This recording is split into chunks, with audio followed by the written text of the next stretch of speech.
The dog is her name and it's going back to the institution and Strasbourg. I think they were for you.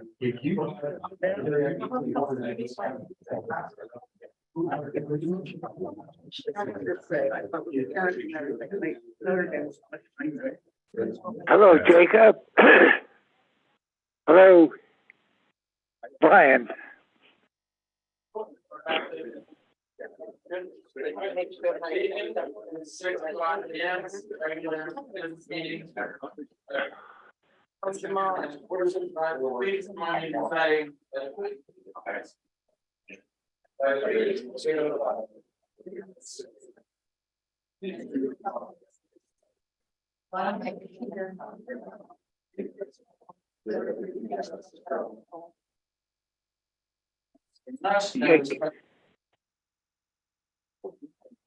Members present include myself, Chairman Jacob Pride, Vice Chair Robert Lovenheim, Supervisor Brian Barrett via Zoom, Township Manager Billy Howick is here, as well as our engineer Johnny Fressler and solicitor Ron Karasek.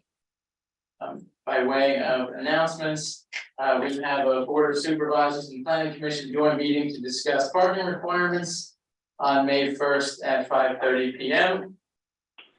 And spring cleanup is May 17th through 20th, and all the information is on the website and published in the Pocono Record.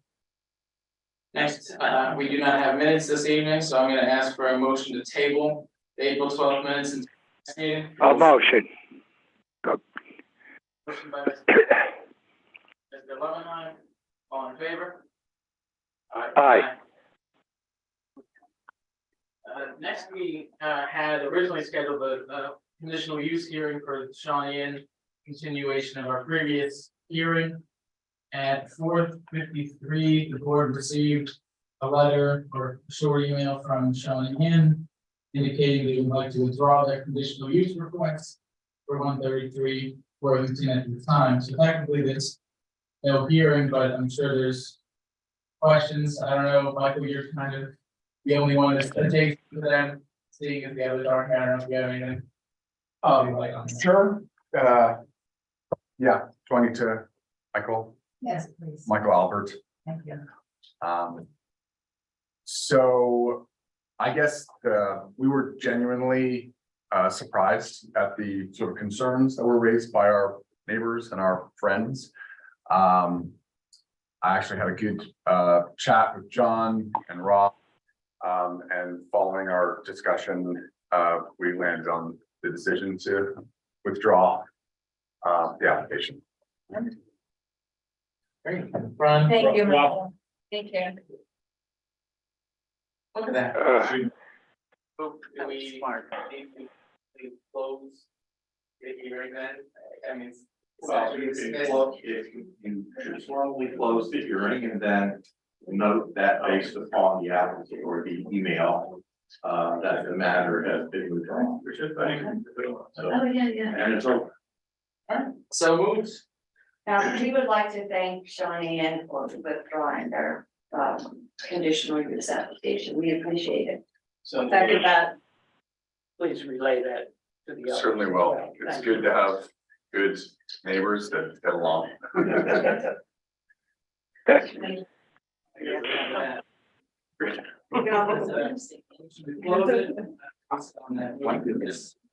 As aforementioned, do I hear a second? Second, Mr. Lovenheim.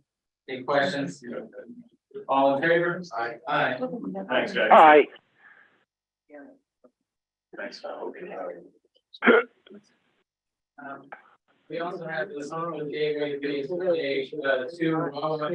you can tell everybody is here to go over that, so we will move on with the rest of the agenda, beginning with reports. Solicitor's report, anything to note?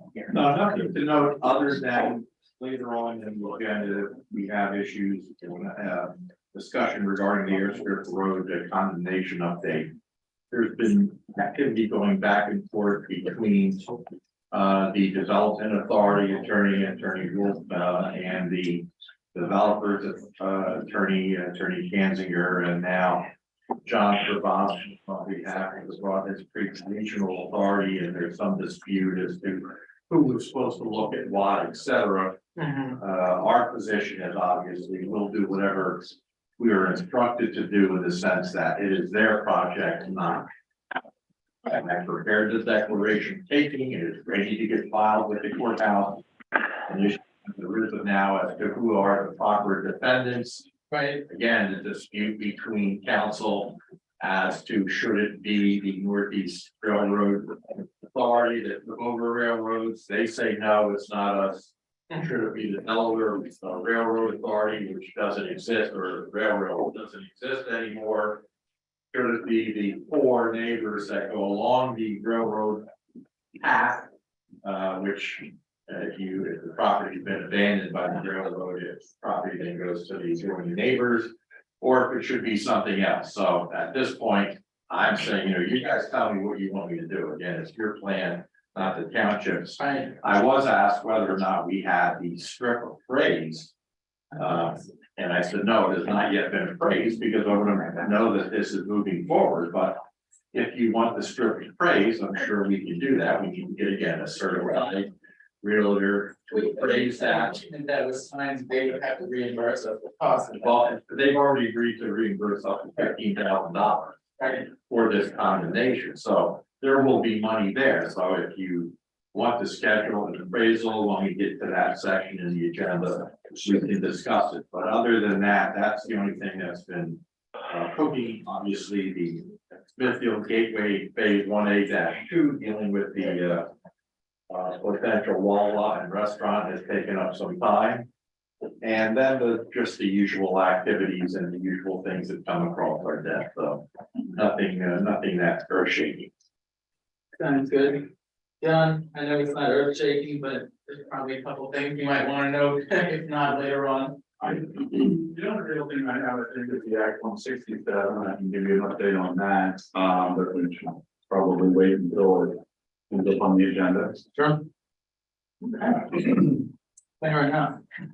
Next on the agenda is new business, and the first order is the consent agenda, which ratifies the advertisement of the joint session, approves our agreement with Superheat, which is an annual maintenance contract as in previous years. Authorizing the advertisement for a public works director, which is renaming the roadmaster's position, as our roadmaster will be leaving us in midsummer. We have a fee schedule update, which contains adding a fee for drainage plan review, which is a stormwater requirement. And we have a couple of special event permits, but one of which where we're waiving the fee, and that is for the Independence Day fireworks display, which is returning at Shawnee Mountain, which benefits the fire company. And then the other one is authorizing the Shawnee Village Block Party, also as in years past. Do I hear a motion on the consent agenda? Before we vote on that, make a motion. That's for this resolution 526. What does that actually have? Because I have a fee schedule here. At least three things here are really dependent on either updating our current ordinances or dealing with the signage ordinance, which we haven't gotten to yet. So I would just say we should postpone anything that has to do with that. If 526, which I can't find here, referred to it. That's right in front of that, but the only addition is of the drainage fee. Everything else is untouched from previous years because we haven't. Then I'm okay. All right, do I hear a motion? I'll make a motion to ratify it. Okay, motion, Mr. Levenheim, I will second. Any questions? All in favor? Aye. Aye. Aye. Next, Ron. Jacob? Yes, sir. Yeah, Brian, yes. Jacob, the Public Works Director. Can you give me a little background on that real quick? Is that going to be the roadmaster / Public Works or not? Correct, you're correct. Okay, so that would entail the roadmaster also. Right, it's just a better title that other municipalities are now adopting. We haven't approved the final one, this just authorizes the advertisement upon the time which we would all agree to it, which should probably be at our next meeting. This is just to give us the approval to advertise. Right, got it, okay. Thank you. Yeah, not a problem. Next is the discussion on the airstrip road condemnation. Ron alluded to all the fun that's going on with that. I realize they've asked us to table it.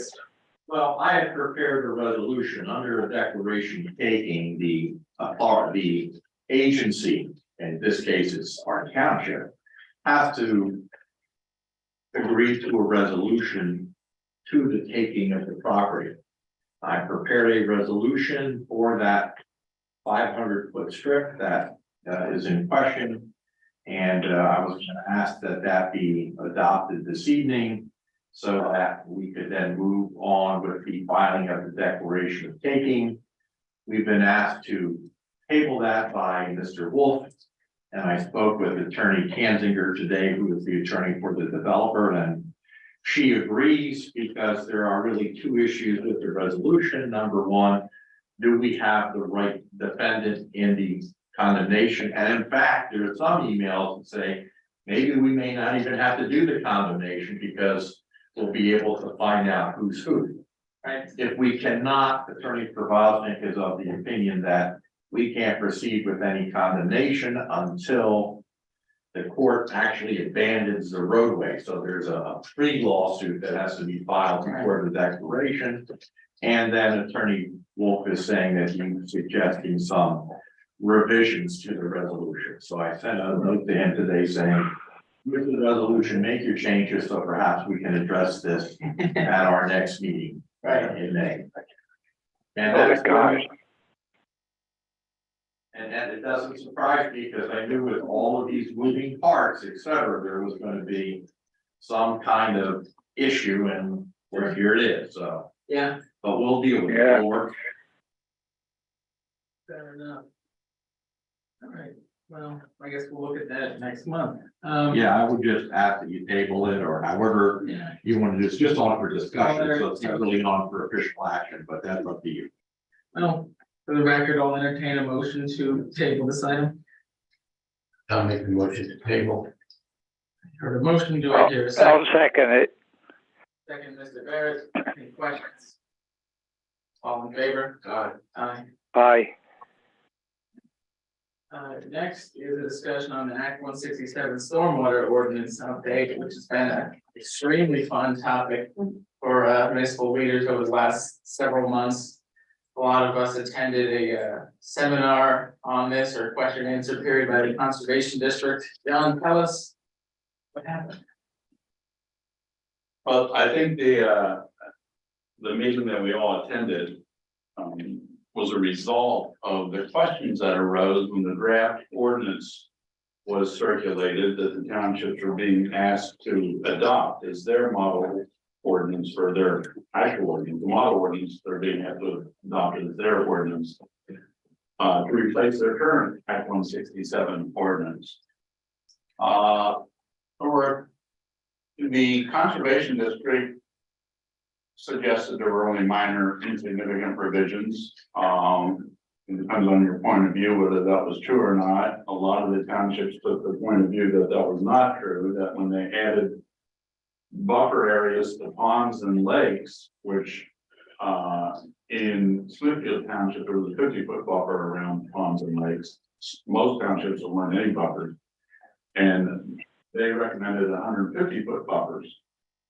In addition to that, they recommended that any relief that would be granted, which is currently being granted by the board of supervisors, only be granted by a zoning hearing board, which is much more onerous on behalf of the person seeking relief.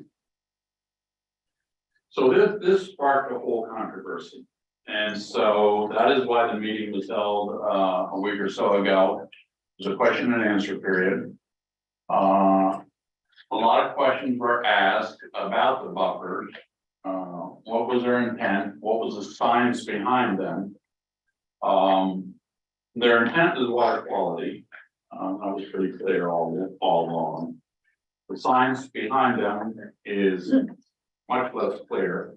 I pushed pretty hard to get some answers and was unable to. Some other engineers did as well. We came away thinking that we really didn't get the answers.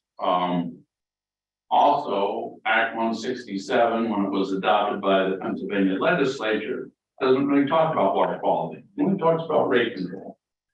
So this was something that's been added, and while it was pretty much overlooked, or if not overlooked, embraced by the townships back in 2006, they took a much harder look at it this time, especially, for example, in Susquehanna, they have a lot of lakes, small lakes, large lakes. Their engineer took a look at it, and about in one area of Blakesley, out of 7,200 acres, 4,200 acres would have been rendered undevelopable because of these buffers, and they just felt that this was too onerous. I know I'm spending some time here, but a lot, I think it was all important, and I want to try to give you the complete story. The county commissioners did adopt the ordinance, but the county solicitor who was there, Attorney John Dunn, said that they were not happy with the ordinance either, and I got the impression, although it wasn't clearly stated, that they adopted it without fully understanding the impact of what they were adopting. So, discussion went on for about 2 hours, could have gone on another 2 hours probably. But what I think the bottom line is for the townships, they're supposed to adopt a model ordinance. John Dunn, the county solicitor, stated in the meeting, and I had a conversation with him again after the meeting, that the townships don't have to adopt the ordinance verbatim. They can accept it, and they can make modifications. But he said they should do that with the advice of their solicitor. I'm sure any solicitor is going to tell you that. Sure. But I think the point he was trying to make was that, you know, the world will not end if you don't adopt our ordinance. And they recognize it. For example, what works in Smithfield Township isn't appropriate in your strategy. John, hey, John, can I interrupt? It's Brian here. Do you realize that we were the very first municipality in the entire county, maybe the state, to go on and pass this ordinance? And you were our engineer, I believe, at the time, and we had 60, 70 people in our small little building down at Buttermilk. And we went back and forth for a long time. It was contentious, but I thought we became almost the model for the Act 167 statewide. So I have no problem, never did with the buffers. But are you having problems with buffers? Well, it's not for me to say. It's totally up to the community. You're advising our community. Yeah, I mean, it's how you want to protect it. I pointed out a scenario, which is occurring, as I just mentioned, would occur in Susquehanna, is if you had some already approved lots, let's say they're 150 feet wide, and they're adjacent to a pond on a next door neighbor's property, they build unless they go to the town, the zoning hearing. If this were adopted the way the county has presented it, they would not be able to build unless they were successful in going before the zoning hearing board and getting a variance. Which a lot of townships feel that that's just too onerous on a property owner. Now, the buffers that aren't as contentious, and I think it's for obvious reasons, are the ones along the streams and the river. Because it's along a floodplain. And the people don't have the problem with those. It's when there's a body of water that's out in the middle of land. And now you draw a 150-foot ring all around that body of water, you can affect a lot of people, or even if it's just owned by one person.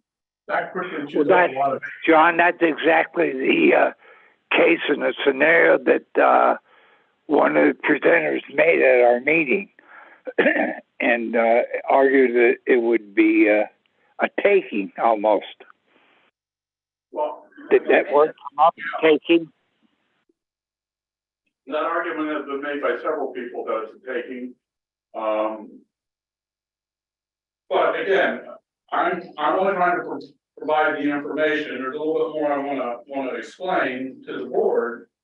There was some discussion that this ordinance was supposed to be adopted by early May, I think it was May 3rd or something like that. And people felt pressure. There was a representative from the DEP there. And she made it clear that the DEP was not going to be holding anybody accountable if they did not adopt the model ordinance by May 3rd. So we've got some time to think about this ordinance before we actually adopt it.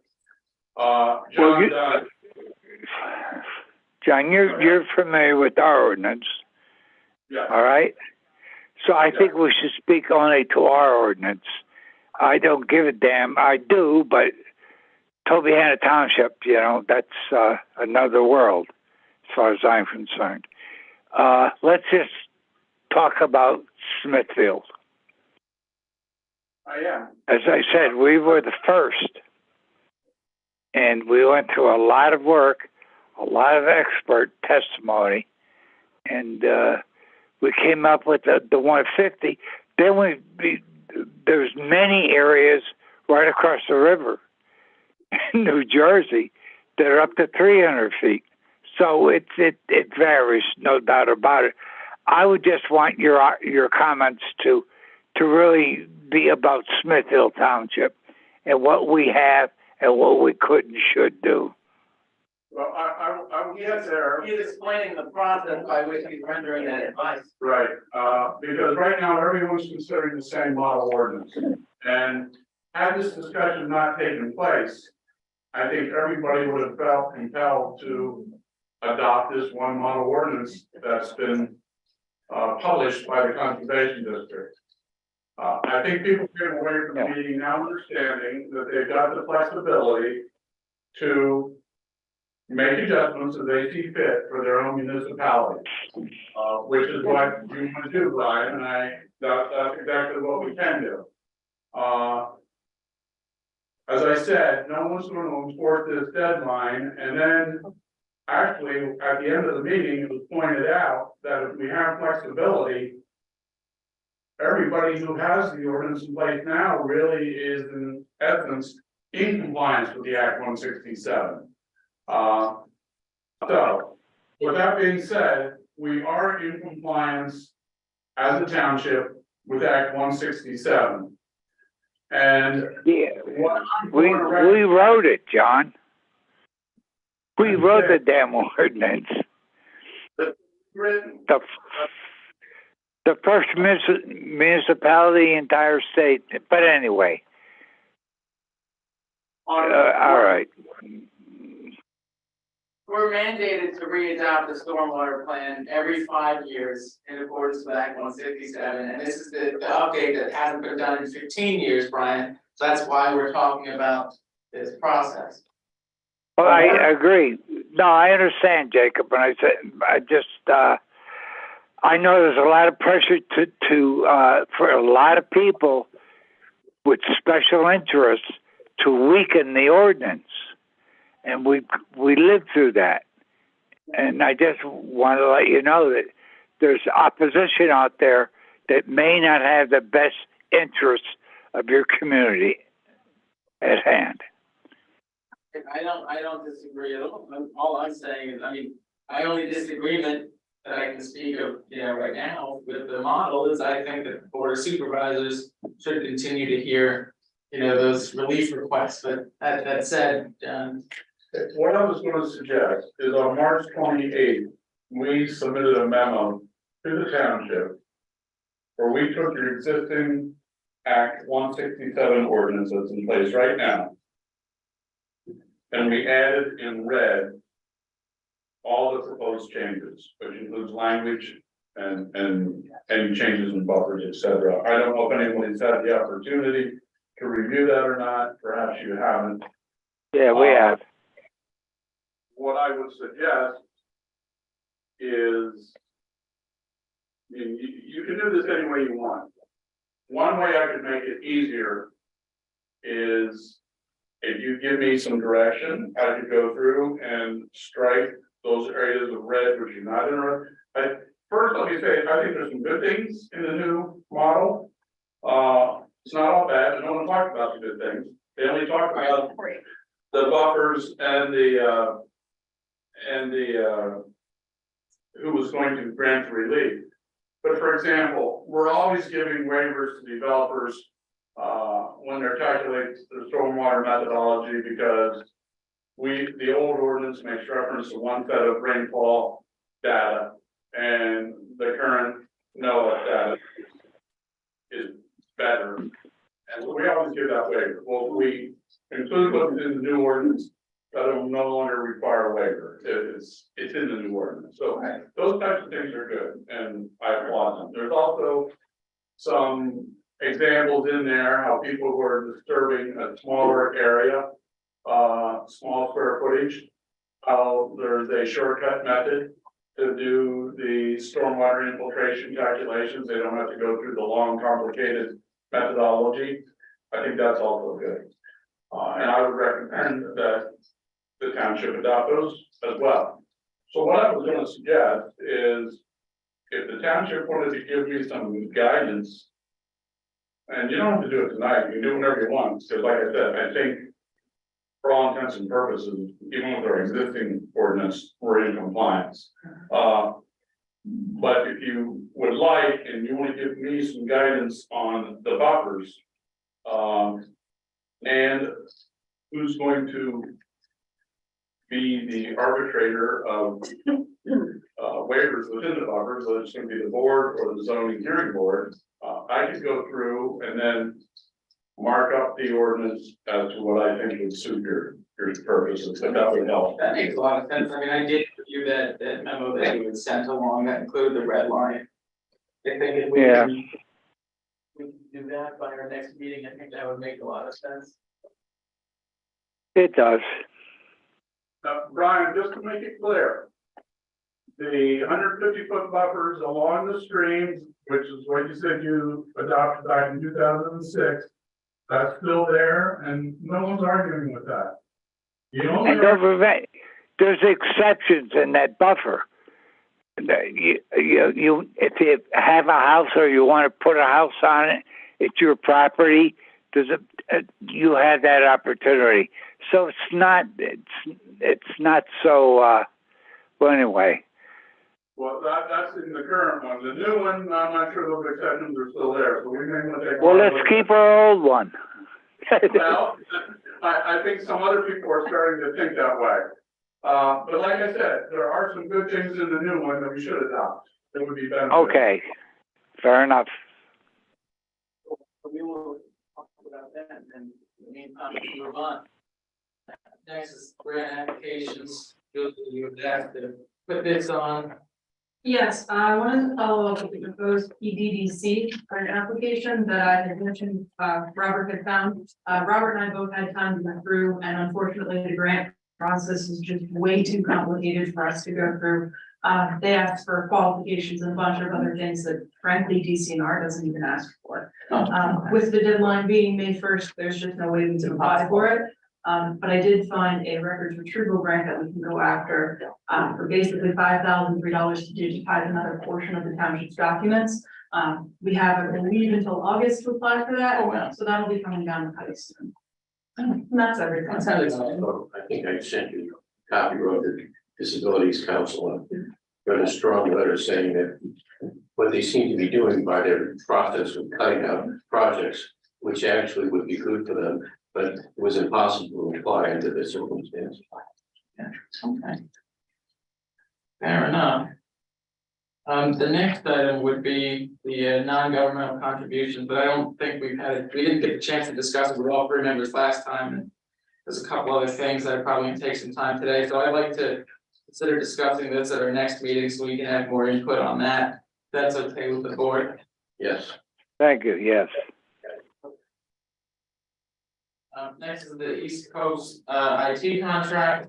Sundance has served us very well. The only difference is at this point, they don't have necessarily the ability to meet the needs that we have in terms of digital document storage and whatnot. Julia, can you speak to the change? It also makes the email more secure and whatnot. Lucas did a bunch of work on this. Yeah. One of the things that we have become concerned about is our ability to retrieve documents if a data breach ever happened. Pursuing this firm allows us to go to backups that would keep everything in one spot and would be regularly backed up. They've also suggested that we'll have 3 separate backups, so just in case one gets affected, we will have 2 additional ones.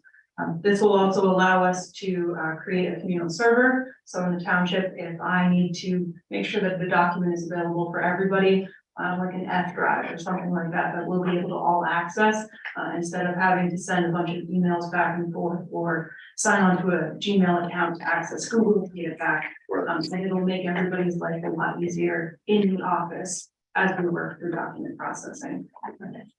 I think it's a great idea. Yeah, well, it'll be easier for the digital support to all be in sort of one network instead of sporadic through a number of different services and servers. I think that we had, You know, motion.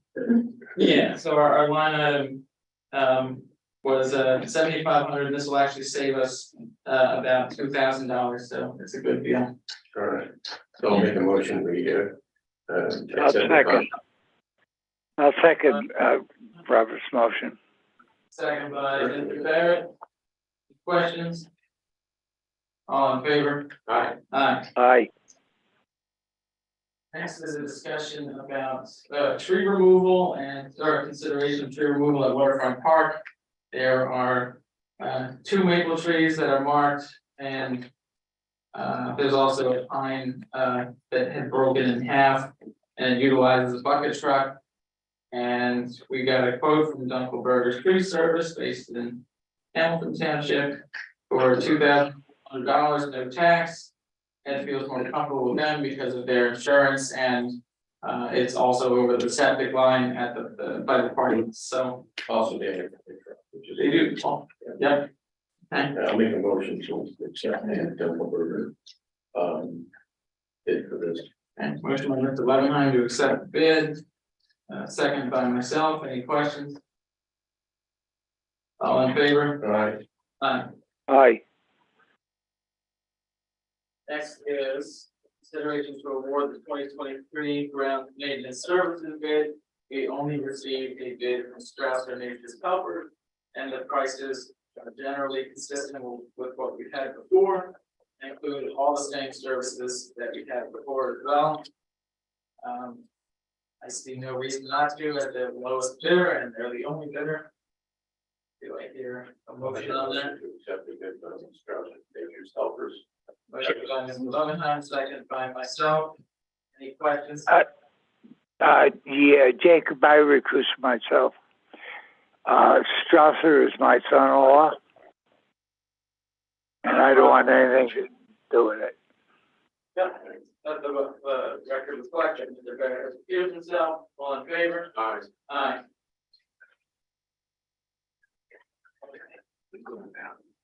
All right, perfect. So before we get to the end of our meeting, we will return to the Smithfield Gateway Phase 1A2, which is the Wawa and Development Plan, here for final approval.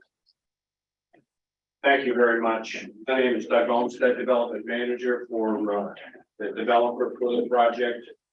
I've got Mike Spiegel with me, who represents Wawa, and I've got John Cote, who is our lead engineer with Langen Engineers. And We got an approval with conditions from the planning commission. And today we had a conversation with LVL engineers, your township engineer, to discuss some of the key points that we wanted to clarify. Because in general, we stated that we'd be able to meet the vast majority of John's and Missy's comments with a couple of exceptions. And that was the purpose of the discussion that we had today. And I'll turn it over then now to John Cote to review those agreement points. And then if the board is amenable with the agreement between the engineers, we'd be looking for an approval subject to conditions of finalizing the changes for approval by LVL engineers as well as outside agency approvals. Perfect, thank you, Doug. All right, so we're talking today from Planning Engineering and Environmental Services. What I'll do real quick is I'm just gonna go through the plan, just orientate everybody, and then we'll come back around to John's comments, especially discussion points. So for everyone, it's the southeast corner of the property that we're talking about is considered the phase 1A-2 portion of the property. Previously, you had a retail and a bank. John, just hold on one second. Sure, if you guys want to like move over there so you can. Yeah. Are you okay with your? I'm talking about Ms. Barrett and Ms. Carbone and. Okay. I'm fine. I'll put a little more. Well, okay. Not a problem.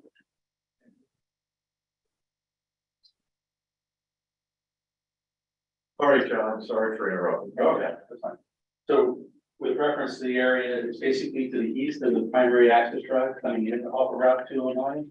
Our main road that referred to as Moser Farm Drive. Well, it was all put up a larger version of that site plan. Well, the site plan out the Wawa gas station convenience store along the frontage of Route 209 and a restaurant pad back at the connecting road called Smithfield Lane that connects our loop road, Cody Farm Drive. The two different developments consist of 60 parking spaces for the Wawas, and that's a result of a comment made by Trevor with respect to we're going to modify a few parking spaces here to arrange the avoiding kind of back maneuvers into each other. We're going to lose 2 spaces. Plan shows 62. It'll be 60 when we make that revision as part of the compliance with comments.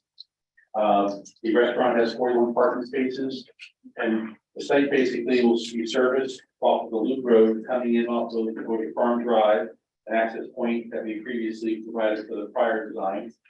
Access off of Smithfield Lane into the restaurant pad, and we're also introducing this connection to the Music Center Drive through the between the two pad sites.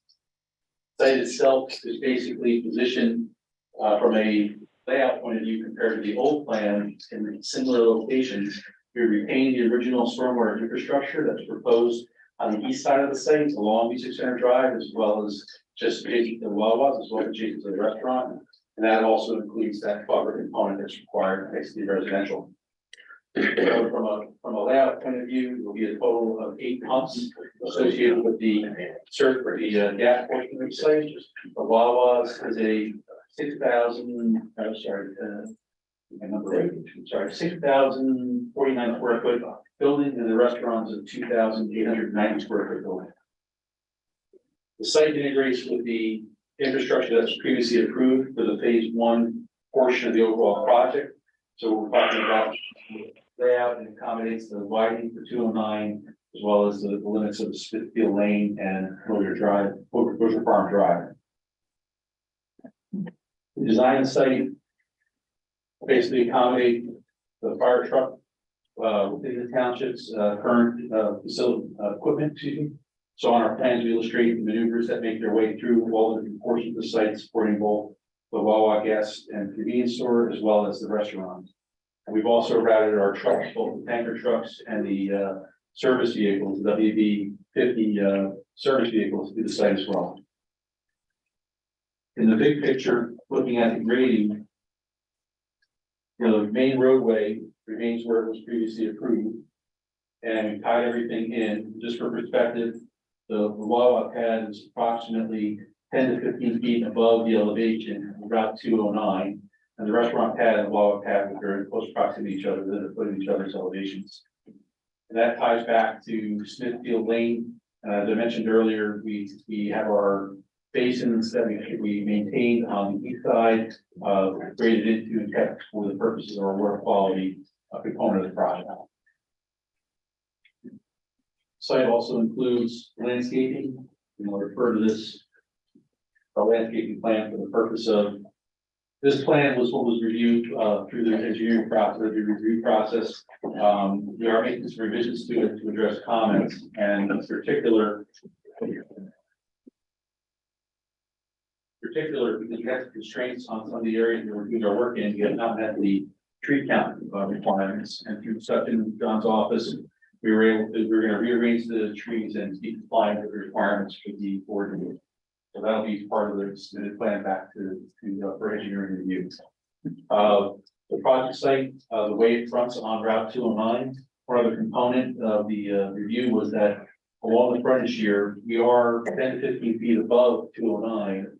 Because our parking space is space 209, required to put in a visual buffer, plant buffer in that particular case. So we're going to add shrubs along the guide rail area here, in the south side of the guide rail area, to create that visual barrier for the cars that are parked directly against the 209 corridor.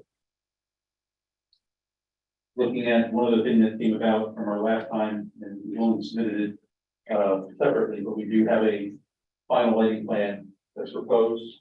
It is a dark and background lighting plan. It provides lighting throughout the site relative to the different uses, as well as driveway entry points connecting to the adjacent roadways. It's a series of LED type fixtures, both on a building mounted, canopy mounted, as well as pole mounted throughout the site. And the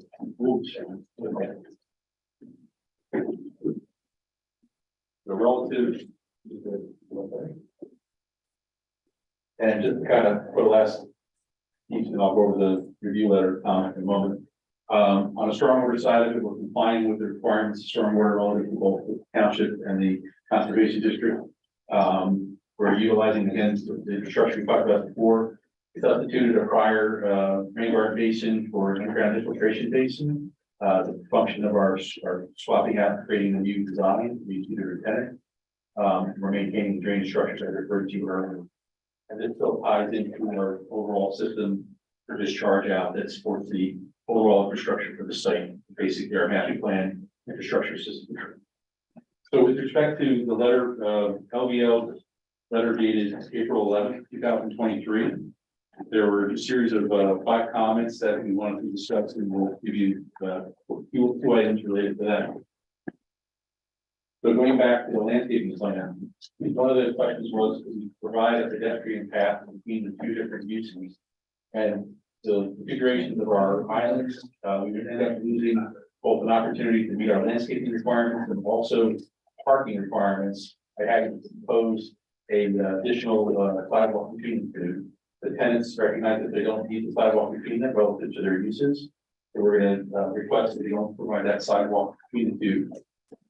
We've spoken about the elevation between the parking and the roadway. And one of the first comment was comment 8C, if I want to put those in. Comment number 12 was with respect to the screening requirement along 209. We will provide that screening requirement.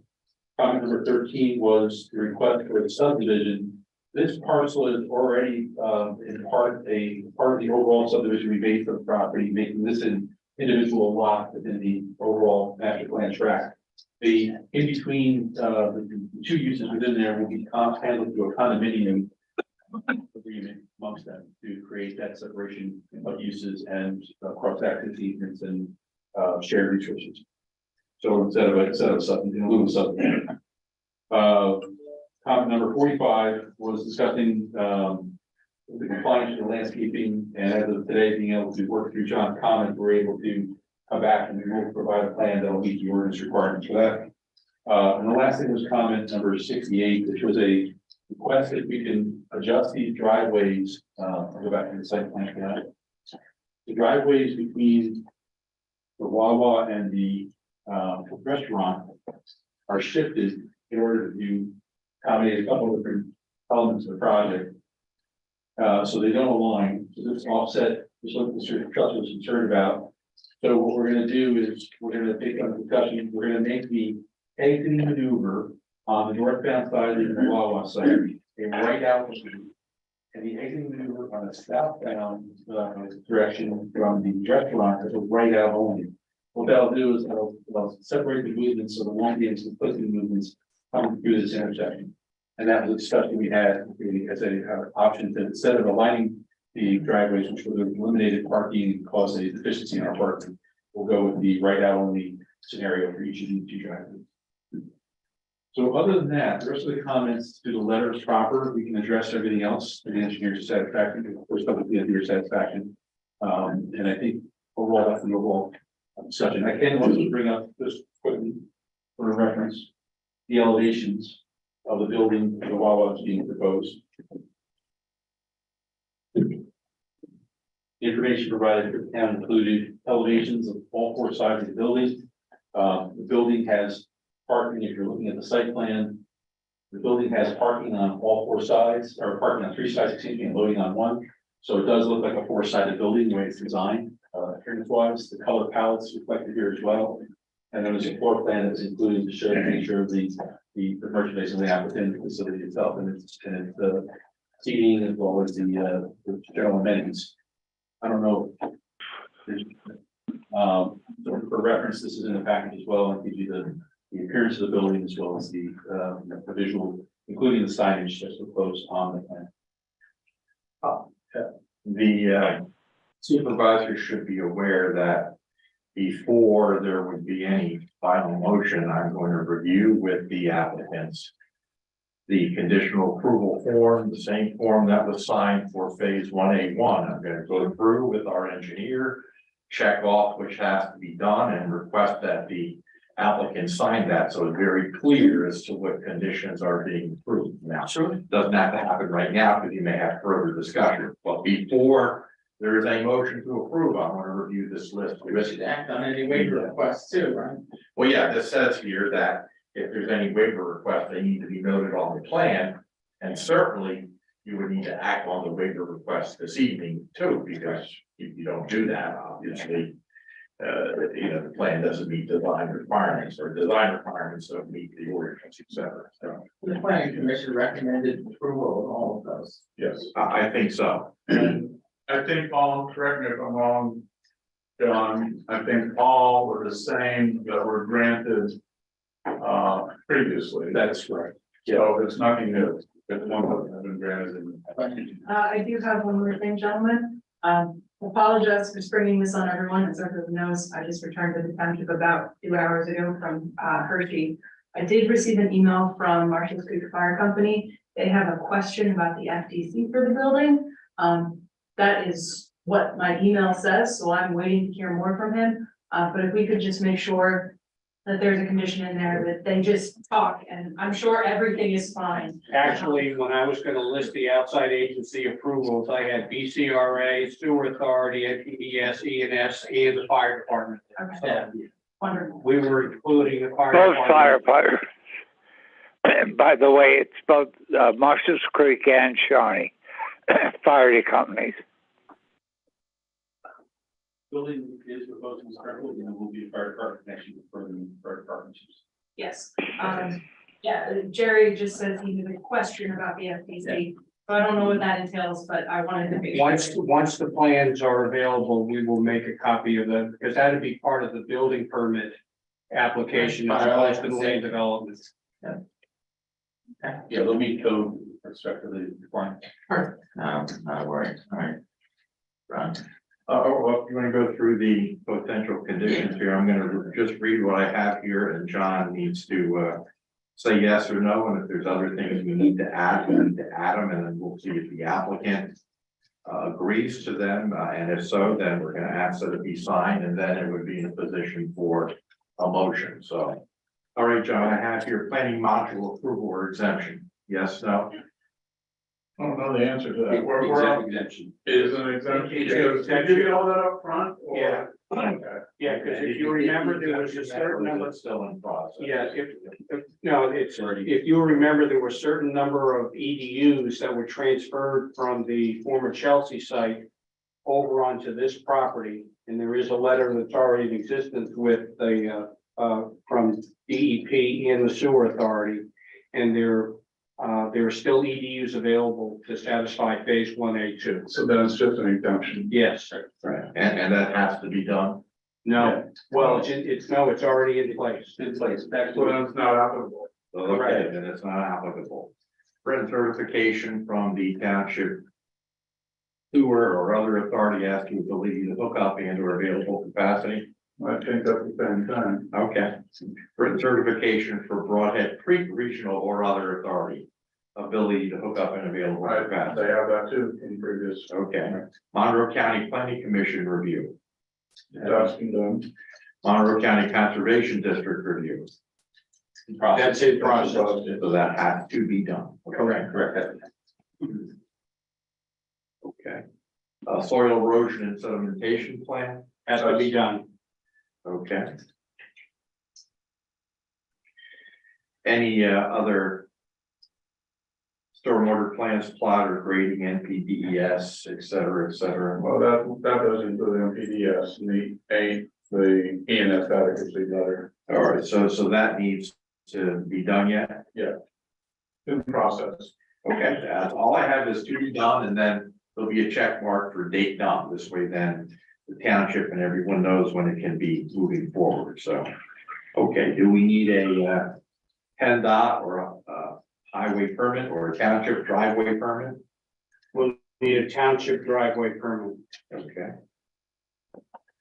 Then I'm gonna cross out PennDOT and do yes for that. All right, do we need any deed of dedication for any streets? You did that with the subdivision plan. Yeah, that's part of the subdivision from. So the answer is not applicable. Okay. Do we need any unification or merger deed with respect to this lot with No, the two uses, et cetera? Okay. Do we need any grant of easement for a right of way along any cartway or road or anything? no, Okay. Do we need an improvement agreement with security acceptable, et cetera? Yeah. Okay. And do we need a maintenance agreement? In other words, are the public utilities or the public thing is gonna be then, or are the improvements going to be public? Okay, so then we need that. Now, there was some talk about other agreements. You talked about Doug mentioned you've got the fire company. right. They're outside permits, or outside approvals in a sense. Well, then let's do. There are other conditions here, but let's do this. Let's do, instead of miscellaneous agreement.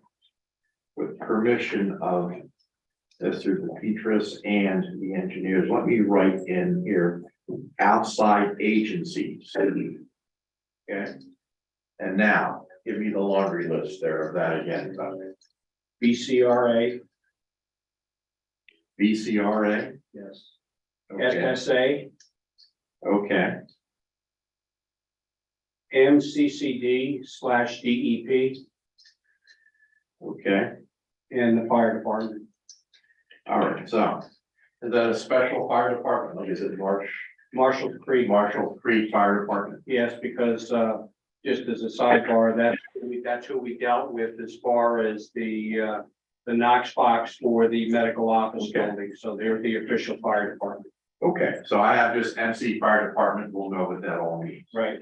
Or any park recreation. Shawnee Fire Company should be involved. It's right there, just a thought. Well, they're mutual aid anyway, so it would meet the necessities of mutual aid requirements from Marshall's Creek, so they have that agreement. We talked about that recently in our quarterly update with them, so that should satisfy that. All right, any park recreation open space fees? No. Okay, Should be. All of that was addressed as part of the overall approval of the project back a couple of years ago. so I'm gonna, unless I'm told differently, I'm just gonna pass on that. Monuments, pins, markers to be set in the field and certified in writing by applicant's engineer, planning professional, that needs to be done. Yes. Okay. All right, and then I have salvo waivers to be noted on the plan. Yes. All right, I have also, of course, plan to be signed. Plan to be notarized. And I have any other conditions. Are there any other conditions we should add? There's the condo plan, when is that going to be submitted, In the next couple of days. All right, so just put condominium plan. Yeah. But if we weren't putting that, we'd be putting a subdivision plan. I'm gonna put condominium plan in lieu of subdivision. Is that okay or not?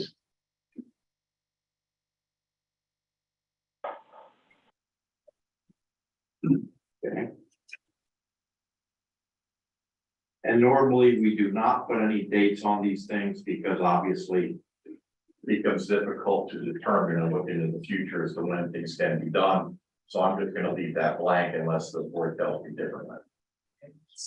In line with historical precedent. Okay, all right, so I'm gonna just go through this real quick and then I'm gonna give it to the planning professionals and Mr. DePietris. So it says that you are getting phase one. This is final plan approval, correct? Yeah. Let me put that on the top of the form, final plan approval. By the way, did we have to put in compliance with your township engineer review letter? Yes. All right. April 11th. That's with the discussion points. For the meeting. I'm gonna put compliance with April 11, 2023, letter with discussion points. All right, I'm gonna review all of these again with you, and then I'll give you the forms to look at and see if you can live with it so we can get it signed. So we have a conditional plan approval for finals plan. Condition upon Monroe County Conservation District review. The soil erosion sedimentation plan, township driveway permit. The NPDES permit. Compliance with conditions set forth in township engineer review letter of April 11, 2023 with discussion points. Approval by outside agencies, including BCRA, which is for Broadhead Creek Regional Authority, SSA, which is the Smithfield Sewer Authority, MCCD, which is the Monroe County Conservation District, DEP, the Department of Environmental Protection, and the Marshall Creek Fire Department. Improvements agreement, maintenance agreement, monuments, pins, and markers to be set in the field and certified in writing by applicant's engineer. Salvo waivers to be noted on the plan, and again, you still need to make a motion to reapprove those waivers, if you will. Other conditions are condominium plan in lieu of subdivision, plan to be signed and plan to be notarized. So look at this, see if you're good with this, and then if you sign it, I'll make sure you have copies before you go, so like you're not wondering what was agreed to. Just check and make sure you're okay.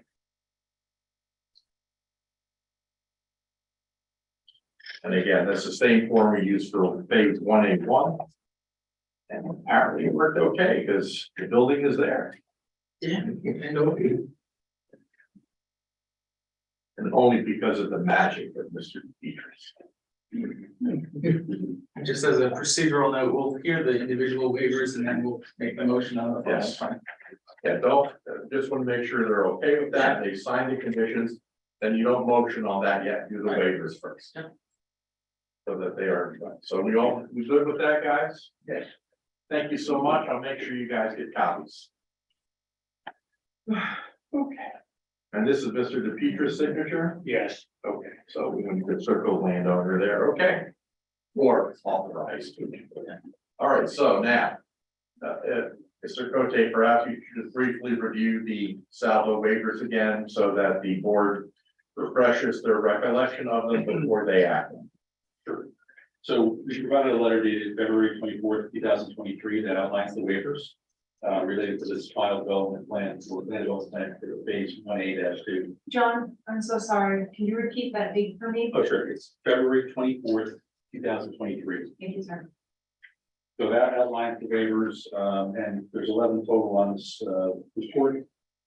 Starting with the first one, which is section 223-A, basically regarding the stormwater design with respect to the Act 167 within the watershed, which is where we had basically a discharge point, considered point of analysis B, which is a discharge to the Warhead Creek. The proposed 2-year runoff is greater than the existing 1-year runoff associated with that localized area. And basically that's related to, we have a excess of capacity of our overall facility going down. We have a direct discharge in an Act 167 study scenario under original no retention. And you approved that previously, so we're maintaining that same stormwater capacity, stormwater design. That waiver number one. Number one. All right, so we'll act on that then. I'll entertain a motion on waiver request number one. Make the motion. To approve, Mr. Loveenheim, I'll second. Any questions? All in favor? Aye. Aye. What I suggest, Mr. Chair, and I'm not telling you that run the meeting, you run the show. But since these waivers had already been approved once, maybe it might be easier for him to run through them all and then just make one motion to approve. That's your call. You're running the show, so if you'd rather do them singly, that's okay. Typically, I would rather do them all at once, but in the past, I remember watching, or doing it. All right, well then, let's Doing plans, so let's I continue. just didn't wanna. No, let's continue to do it singly then, and then we're safe. Hey, John, could you summarize as you go through? I'll do it quickly. I'll do that. Okay, this will be a summary. I'll just refer to the sections. You have a press release section being referred to. Again, the letter outlines all of this, and then I'll give you a quick synopsis of each. Waiver number 2 is section 1012.6, and it's the distance between the driveways requiring 200-foot separation. We were a little conservative in asking for this waiver, that we add this new driveway that was presented is within the curb cut openings is less than 200, but our center lines are at greater than 200. So we were conservative in requesting it as a function of the submission. So if you'd like, again, I gave you the opinion of the engineer, might tell you whether it's valid or not, but we had a prior waiver for 200-foot here, so that's still in place as well. So Yeah, I'm not sure it's necessary, but I'll go ahead and grant it. yeah, it has to be redone because this is here anyway, as was originally approved. We'll just ask for it again. So moved. Do I hear a second? I'll second that. Motion by myself, second by Mr. Loveenheim. Questions? At some point in this process, either the waivers or before we vote, I'd like to see if there's any public comments about any of this. We will. I just offered that opportunity. All in favor? Aye. Aye. Aye. Thirdly, Aye. thirdly, there's section 1015.1, which is sidewalks. Looking for a minimum width of 4-foot sidewalks with a 10-foot plan strip in between that and the roadway. We're maintaining the same sidewalk configuration previously, which is a 5-foot wide sidewalk and a 4.5-foot strip and then a 6-inch curve for overall 10-foot width. That's consistent with our prior master plan phase 1 approval. Any motion? Motion. Approved. Motion by Mr. Loveenheim, second by myself. Questions? All in favor? Aye. Aye. Fourth waiver is respect to section 1015. Wait, I'm sorry, Mr. Quigley, was this Brian? Brian, are you there? Yes, I am. Hey, don't scream at me. Yes, I'm here. Yeah, I'm not gonna vote on it. I recuse myself. I don't know too much about it. On waiver number 3? Yes. I'm sorry? That was the last one, yes. Just confirming that you were recusing on waiver number 3. Sorry, John, go ahead. Continue. Okay. Yeah. Waiver number 4. Again, I recuse myself. Waiver number 4 is 1.1015.5. Sidewalks adjacent to parking areas is set back at 5 feet from parking areas. Our waivers respectively, we have parking adjacent to the sidewalks that are adjacent to the building. What the hell? Nature of retail development. That would be normal scenario here. Sidewalks, we have bollard protection between the parking spaces and the sidewalk. We're requesting a waiver for that protection. So moved. Do I hear a second? Second. Any questions? All in favor? Aye. Aye. Brian? Nay, I think you said- excuse myself.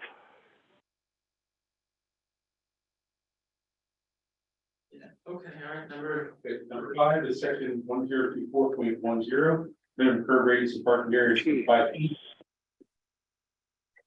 We're requesting 2-foot radiuses for areas that are in parking in our where our 90-degree parking spaces are consistent with our prior plan. So that's waiver number 5. Do I hear a motion on waiver number 3? Motion by Mr. Levenheim, second by myself. Any questions? All in favor? Aye. Aye.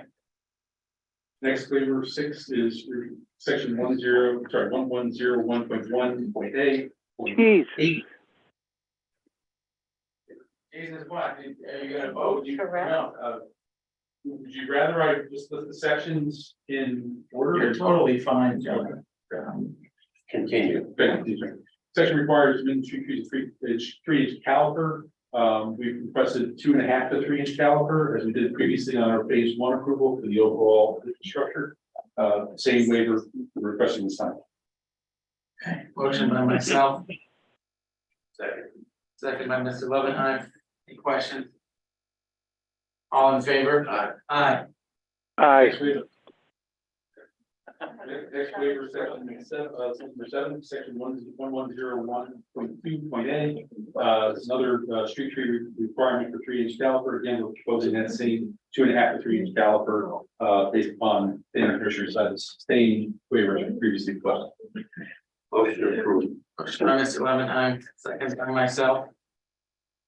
Comments? All in favor? Aye. Aye. How many we got to go? 4 more. Sorry, guys, I'm Holy still waiting. gosh. Brian, how did you vote on that one? Did I vote on that one? No. All right.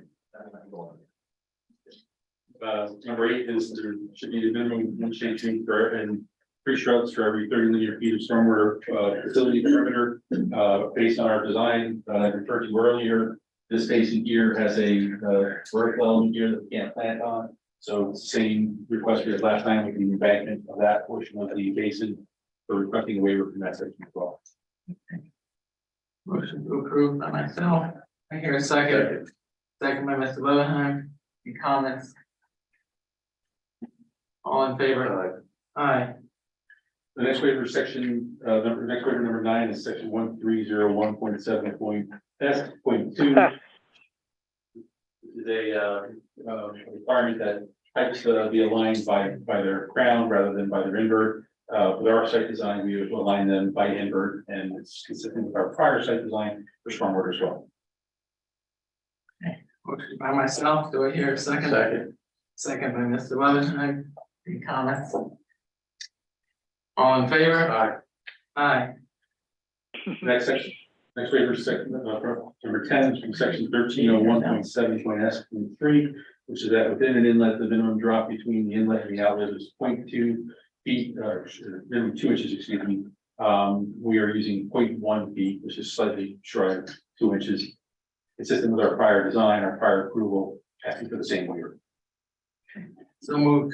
Do I hear a second? Second. Second, Mr. Levenheim. Any comments? All in favor? Aye. Aye. Last waiver is section 1301.7.Q.2, which is a minimum diameter of a storm pipe shall be 18 inches. Our waiver requests a combination of 15-inch diameter pipes for our 50-year storms and 12-inch for smaller roof drain type pipes. We're asking for that waiver, same as we did previously. Do I hear a motion? I make a motion to approve this if it's the last waiver. Motion by Mr. Levenheim, second by myself. Any comments? All in favor? Aye. Aye. Let me add one thing on the waivers, gentlemen. As you know, the NPC and our ordinance requires that these waivers be noted in writing and be made part of the record. So as I have done in the past, I will forward to you a Saldo waiver form to look at, make sure it's in order, sign and approve, just like we did with phase 181. So that'll be coming in the mail. I can't do it today because. Ron, how many waivers? I don't know, you didn't vote on any of them, so. There were 11. I'm sorry? 11, 11? yes, Okay. All right, thanks. you're welcome. And that's the same, again, the same format that we did with phase 181. So I didn't have it ready for today because I can't anticipate that the motions were gonna be granted. We sort of anticipate they will, but I don't want to be presumptuous and say, oh yeah, they'll be granted. So sometime later this week or next week, I'll send you guys the form. You can look at it, and if it looks goofy, tell me. If it looks okay, sign and keep one for you and we'll send one back to the township. Okay, seeing as we hear all the waivers, the motion would be in order to grant approval of the land development plan in accordance with the engineer's letter of April 11th and the And the conditional form that was signed. I hear said motion. Make the motion. Motion by Mr. Levenheim, second by myself. Any comments? All in favor? I'd like to make it. No one in the audience has any comments? I just. I'm in favor. I do have a question, if you don't mind. Yes, Please. Bob Holland. Who's this? I'm new to this whole thing. I just came in. And from what I'm understanding is you're lessening the pitch on stormwater and reducing the size of pipes. Is that what I'm understanding? No, what we're doing is the way the pipes are connected through the manholes. We provide a 1/10 of a foot drop Right. and the town requires a 2 inch. So we're doing 1.67 feet versus the 2. I understand all that, yes. I was just, Yeah. I'm new to, I'm just Yeah, asking for, Sure, yeah. okay. And that's the nature of it. Yeah, we're not, All right. all of our conveyance still has to have all the capacity required to meet the ordinance requirements and the soil erosion, conservation district requirements. So none of that, no waiver from capacity or conveyance, it's just how we design our pipes. Okay. I'd like to say that during this process towards approval, I became very concerned about traffic on Music Center Drive, and this was brought to my attention by some of the residents there. And I took it upon myself to find and study the impact report, and especially the traffic survey part of that for Music Center Drive.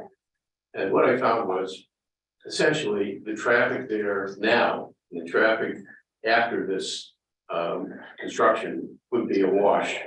The only difference is that now traffic tends to go, especially during busy hours,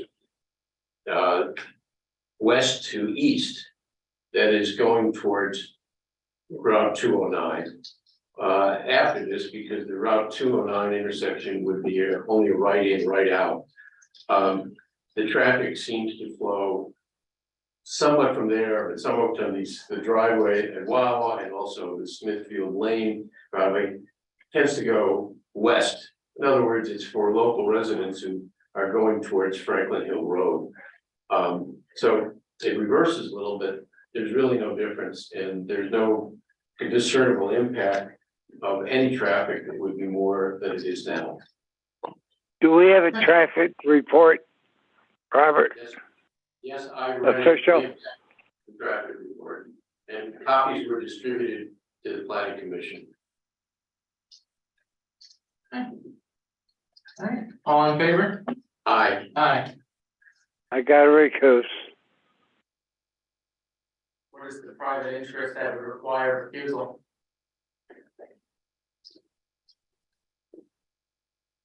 Alright, but for the board of supervisors report, anybody have anything to note? Thank you very much. Thank you for your time. Thank you. Yeah. I don't, Robert, do you have anything? No, I have nothing. This is the Petras, guys, thank you. Absolutely. Next is the bills, the grand total of $40,798.26. Includes essentially your stock parts and routine janitorial expenses and some engineering as well. Yeah. Do I hear a motion on the bills? Motion to approve is the back. Which one is the second by myself? Any questions? All in favor? Aye. Aye. Any final public comment? Before we-